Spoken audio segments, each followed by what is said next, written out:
E se no meio do silêncio da sua rotina, no meio do cansaço, das dúvidas e das pequenas batalhas que você enfrenta em silêncio, Deus estivesse te chamando? Não com uma voz que vem dos céus, mas com algo mais sutil, um incômodo, uma inquietação, um sopro dentro da alma. E se o que você chama de coincidência for, na verdade, o sussurro de um chamado divino? Hoje vamos mergulhar numa das perguntas mais profundas da existência. Quem são os escolhidos de Deus e como saber se você é um deles? Desde o início dos tempos, o ser humano busca entender o mistério do chamado divino. Homens e mulheres comuns, pastores, pescadores, órfãos, reis, pessoas simples, foram erguidos de lugares improváveis para cumprir missões que mudaram a história. Mas o que havia de diferente neles? Por que Deus os escolheu? Será que havia algo especial? Ou foi a fé, o coração, o momento? Na Bíblia, há um padrão sutil que se repete.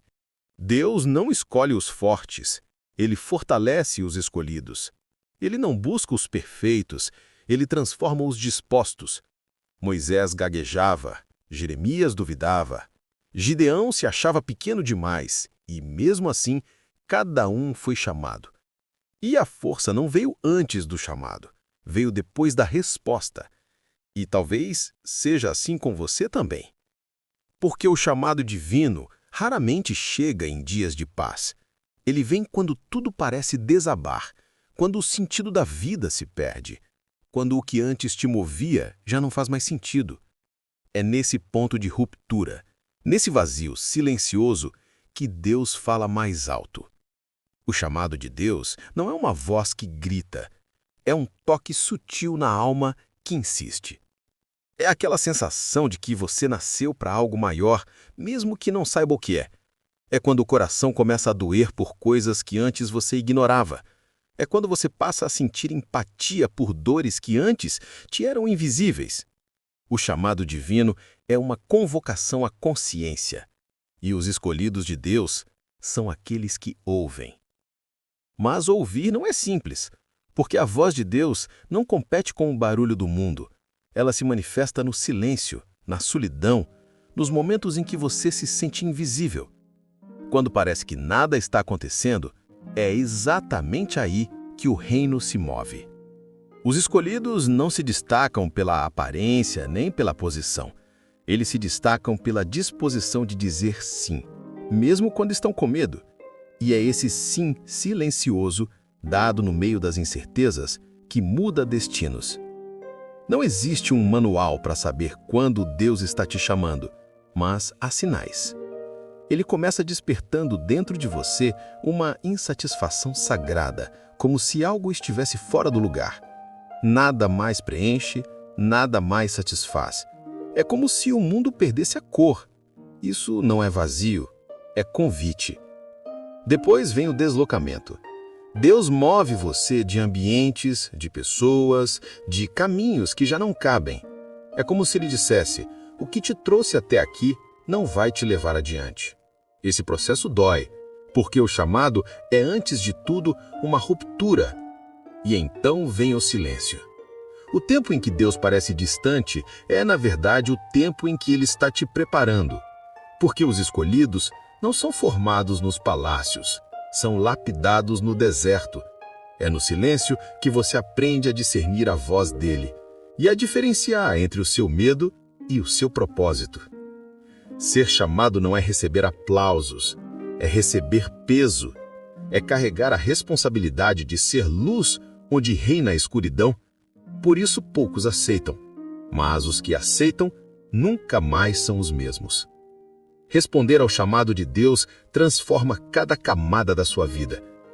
Primeiro traz clareza. Aquilo que antes era confuso começa a se alinhar. Você entende que tudo o que viveu, até as dores, fazia parte de um treinamento invisível. Depois vem a paz. Não uma paz de ausência de lutas, mas a paz de saber que há um propósito por trás delas. Você começa a caminhar diferente, fala menos, observa mais, julga menos. Aprende a ouvir o invisível. E há um terceiro benefício, o despertar da sensibilidade espiritual. Você passa a sentir o tempo das coisas, sabe quando agir e quando esperar. Aprende a confiar que o que é seu não precisa ser forçado. A alma, antes ansiosa, começa a descansar. O coração, antes em guerra, aprende o ritmo da entrega. E o mundo ao redor muda, não porque as circunstâncias mudaram, mas porque o seu olhar mudou. Os escolhidos vivem com leveza mesmo em meio às tempestades, porque sabem que não estão no controle, mas estão no caminho. E quem está no caminho certo, mesmo que tropece, nunca se perde. Responder ao chamado de Deus é atravessar um processo de renascimento. Primeiro vem o despertar, quando você sente que algo mudou. Depois vem o despojamento, quando começa a perder tudo aquilo que não condiz com a nova versão de si mesmo. Amigos se afastam, portas se fecham e a alma grita. Mas é nesse esvaziamento que Deus constrói o novo. Depois vem o refinamento. Você começa a se perceber mais. Pequenas atitudes ganham significado. O tempo parece desacelerar. Você passa a valorizar o simples, o invisível, o essencial. E então vem o propósito. Não como um título ou uma missão grandiosa, mas como uma certeza silenciosa. Você entende por que está aqui, e o que antes era busca se torna presença. Ser chamado por Deus não é sobre ser melhor que os outros, é sobre estar mais consciente. E consciência traz responsabilidade. Não confunda o chamado com fama, poder ou recompensa. O chamado verdadeiro exige desapego. Ele não se alimenta de ego, mas de entrega. Também não se apresse. O tempo de Deus não segue o seu relógio. O preparo é parte da missão. Há quem ouça o chamado e queira pular etapas, mas sem raízes, até a árvore mais forte cai. Por isso, se você sente que está sendo chamado, não lute contra o processo. Deixe-se moldar, deixe-se refazer. O deserto não é castigo, é escola. E quando o tempo certo chegar, você entenderá que o silêncio que te assustava era, na verdade, Deus sussurrando: eu estou aqui. Então, eu te pergunto novamente, e se você fosse chamado por Deus, você reconheceria a voz dele? Talvez o que você está vivendo agora não seja o fim, mas o começo de um chamado maior. Se essa mensagem falou com seu coração, escreva nos comentários: eu aceito o chamado. Compartilhe esse vídeo com alguém que também precisa ouvir isso e se inscreva para continuar essa jornada espiritual comigo. Porque o mundo está cheio de ruído, mas os escolhidos, esses, ouvem o silêncio.